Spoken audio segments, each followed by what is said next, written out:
Hi, David here, CEO and founder of the Freedom Founders Mastermind community.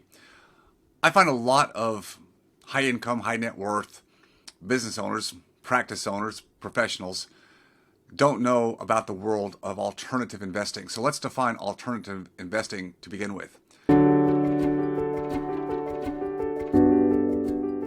To me, my definition is everything that's out of the financial marketplace, financial products, that being really Wall Street. Just call it stocks, bonds, ETFs, mutual funds, everything that's a financial product. That's what I call the market or Wall Street market.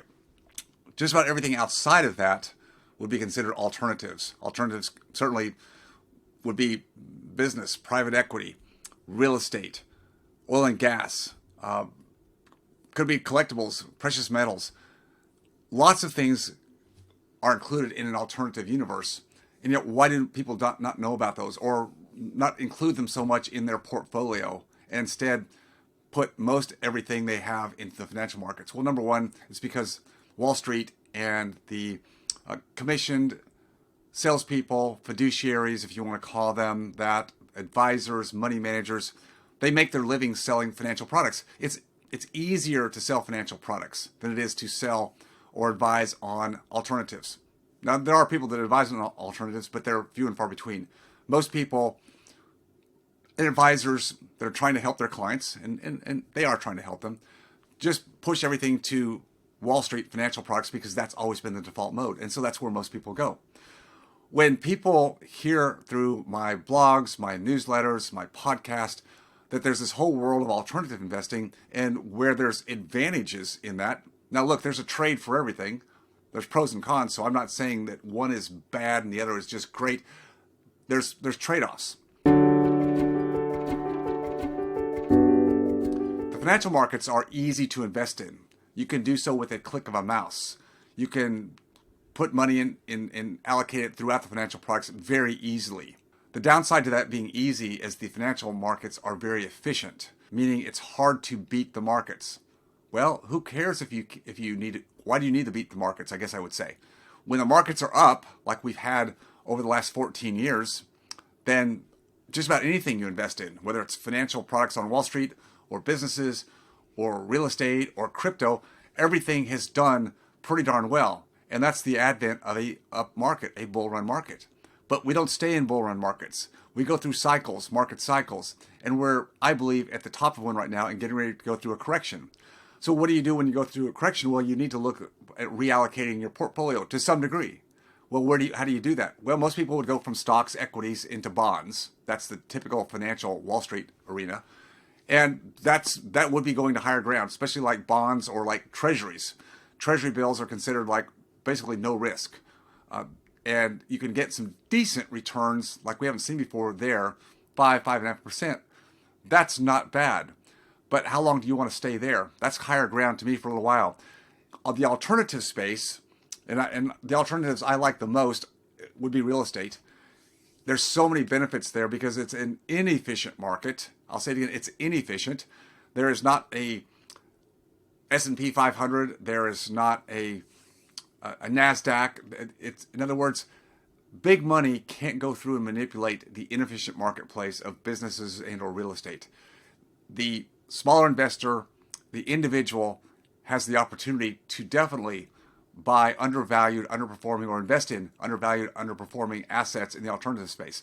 The problem is it's not as easy. It takes diligence, it takes concentration, it takes examining a number of different opportunities, whether you do that yourself or you put yourself in a network with other people. It's a team approach. You've got to be more diligent. It is definitely not passive investing when you invest in alternatives. It takes some level of activity, but it doesn't mean you have to be a landlord.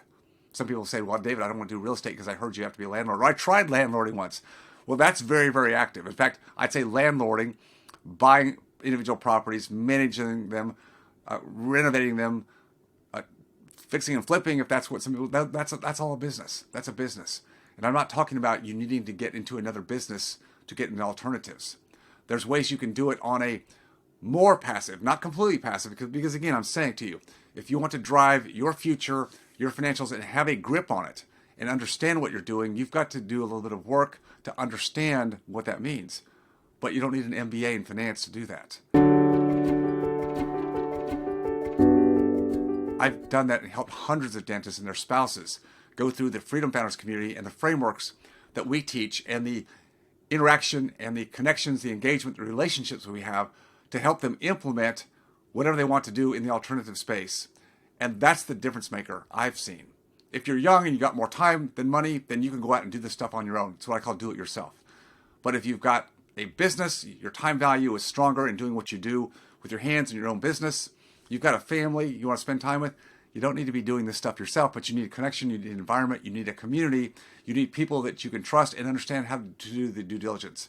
Do you know that members in Freedom Founders who come to us brand new, in 1 year, they're speaking the language, they understand what they're doing. It takes just that long. 1 year to understand for the next rest of your life how to allocate in alternatives and remove some of the risk from the financial markets. That's what gives people the certainty and the confidence to make moves in their business, their practices, whether that's bringing on associates, that's going to partnerships, it's maybe sell part or all of a practice because they have the ability now to see and drive what they're really looking for in their investments, and that is replacement income, replacing their active income. When you learn how to do that on any level, do it at 10%, 20%, 50%. When you get to 100%, life changes immensely, and you can take the stress out of having to feel like you have to grind for 40 years and still hope, fingers crossed, that you did it well enough and have enough. And that's the uncertainty, unfortunately, that financial advisors, money managers, doing the best they can, that's the uncertainty that their model brings. You never know if you have enough. Look at alternatives. It's a different lens, it's a different way of doing it, and it can make a change, a big change, no matter where you are in life, whether you're younger in career, mid-career, or on that back end when you want to escape the chair, escape the business. When you have more certainty in your life about how you're managing your own money, it's a game changer. It's your life, it's your freedom, but you've got to take control of it. See you next time.